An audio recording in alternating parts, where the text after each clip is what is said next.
waved to an elderly woman shepherding twin boys of about 10, the fear remained, irrational now.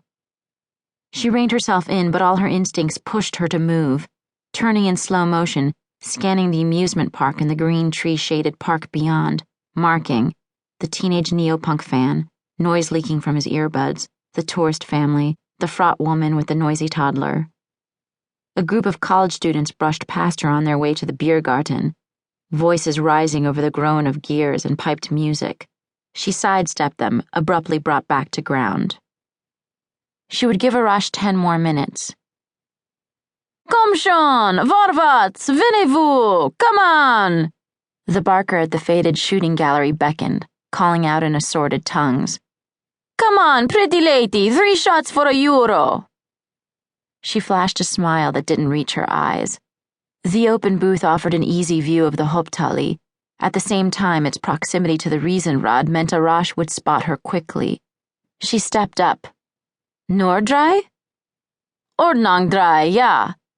The barker offered with a dodgy wink. He took her money and handed her a scuffed target rifle. Pushing strands of her dark bobbed wig behind one ear, Vanessa set the butt of the rifle squarely to her right shoulder. She took a breath and began the slow squeeze on the trigger. 4 shots, 4 targets blown apart. The barker fanned his forehead with his hand and whistled. She powered through her next shots, annihilating 4 new marks, refusing another go. 9! Abandoning the target rifle on the counter of the faded green booth. Even if it was a timing mix-up, Arash would have been there by now. She had to move and... Damn! The screaming toddler was dragging his mother her way.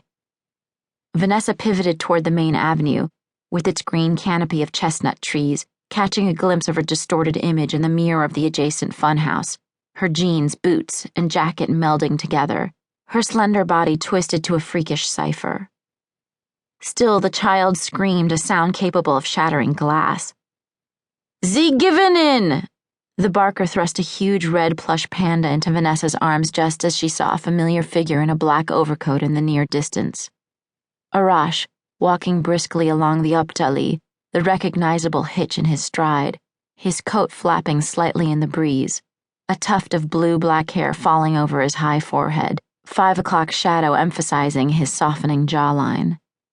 Relief at the sight of him surged through her, its intensity catching her off guard. Vanessa handed off her prize to the tearful child. She barely registered the mother's surprised thanks because she was already moving to meet Arash. She quickened her pace to reach him while he was still on the main avenue. Abruptly, a small shock ran through her body, the burn phone in her pocket vibrating. Arash was no more than 10 meters away, and he pulled up straighter when he saw her. His step lightened.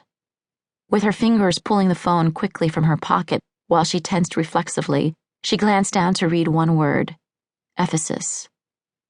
Abort, Vanessa thought. Code to call off the operation. No fucking way. Headquarters didn't have eyes on this op, so why were they calling her off? Why was Chris calling her off? Had something gone seriously wrong? Or was it overcaution on the side of headquarters? But she was too damn close now to abort. Arash had always brought her solid intel. She shoved the phone back into her pocket, pressing forward even as Arash slowed for an instant. Had he seen her hesitate?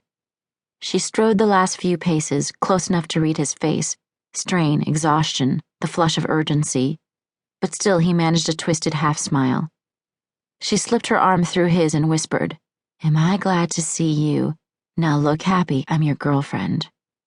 Arash gripped her hand, almost stumbling as he tried to match his step with hers. I didn't know if you'd still be here. I'll always wait for you as long as I can, but what happened? Why are you late? He shook his head. The Sepa watch me. They watch us all. I had to wait until I could get away. Sepa, literally army, was the term used by many Iranians to refer to Iran's Revolutionary Guard without expressing loyalty to the regime. Are you positive you weren't followed? Yes. But he'd hesitated a second before answering. I was very careful. I did everything you taught me. All right, that's good. But she pictured Arash as he hurried toward the meet, vigilant, pausing anxiously to glance into shop windows, looking for familiar reflections, stepping inside shops to force